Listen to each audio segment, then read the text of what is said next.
My company offered me $340,000 to sign a piece of paper saying I would never talk about what happened to me there.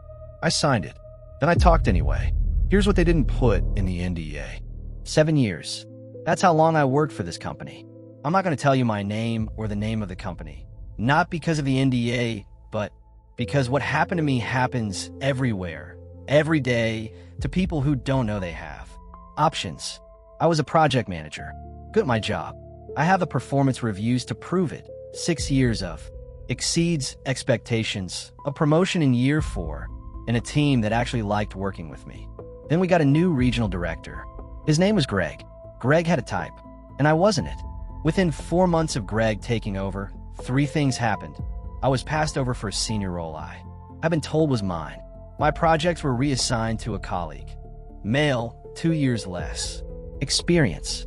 And I received my first ever needs improvement review written by Greg, citing issues that had never been raised in any previous evaluation. I kept every email, every performance review, every message. That habit would eventually be worth $340,000. The moment that changed everything happened on a Tuesday afternoon in a conference room that seats 12 people. Greg called me in alone.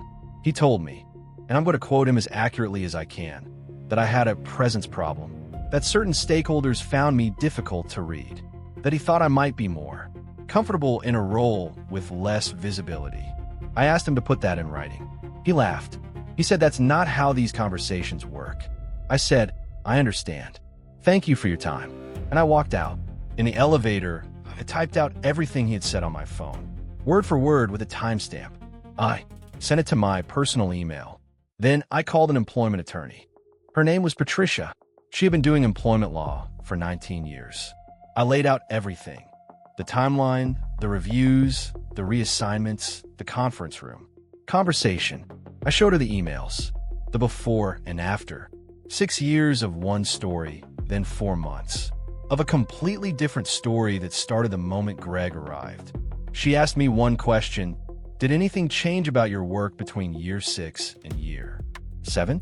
Nothing changed. Same projects, same team, same results. The only thing that changed was the person evaluating me. Patricia said we had a case, not a guaranteed win. She was clear about that, but a case worth filing. She also told me something I didn't know. Before you can sue a company for workplace discrimination in the U.S., you have to file a charge with the EEOC, the Equal Employment Opportunity Commission. It's a federal agency. They investigate, and the investigation itself, she said, has a way of changing the conversation. We filed the charge 3 weeks later. 2 things happened within 30 days of that filing. First, Greg was suddenly very interested in resolving my performance concerns through additional coaching and support. Second, I received an invitation to meet with HR and outside legal counsel to discuss my experience at the company. Patricia told me what that meant. They had read the charge, and they were scared. The EEOC investigation took 8 months. During those 8 months, they interviewed 11 current and former employees. They reviewed for years of promotion records. They analyzed compensation data across my department by gender. I won't walk you through every finding, but I'll tell you this. I was not the only one. There were patterns in that data that went back further than Greg, further than my tenure. The EEOC's report used the word systemic. The company's outside counsel reached out to Patricia 2 weeks after the report was issued. They wanted to settle. The first offer was $85,000 and a standard NDA. Patricia said no. The second offer was $180,000. Patricia said no. The third offer, which arrived on a Thursday morning and which Patricia called me about while I was making coffee, was $340,000. A full year of front pay, a neutral employment reference, a confidencial mutualne idea. Patricia asked me what I wanted to do. I said yes. I signed the NDA on a Friday.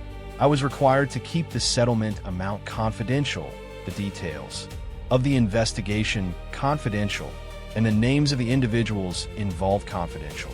What I was not required to do, and what Patricia made sure of when she reviewed every line of that document, was stay silent about the process itself.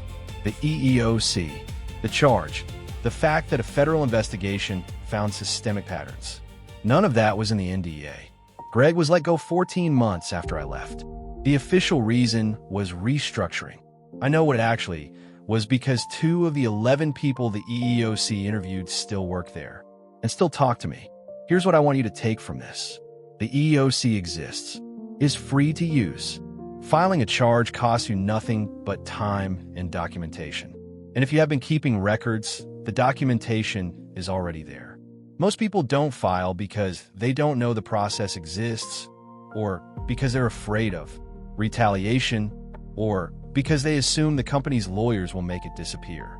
Those things can happen, but they're less likely when there is a federal investigation in progress. The company's lawyers are good at making individual problems go away quietly. They are less good at explaining systemic patterns to federal investigators. Know the difference. Use the difference.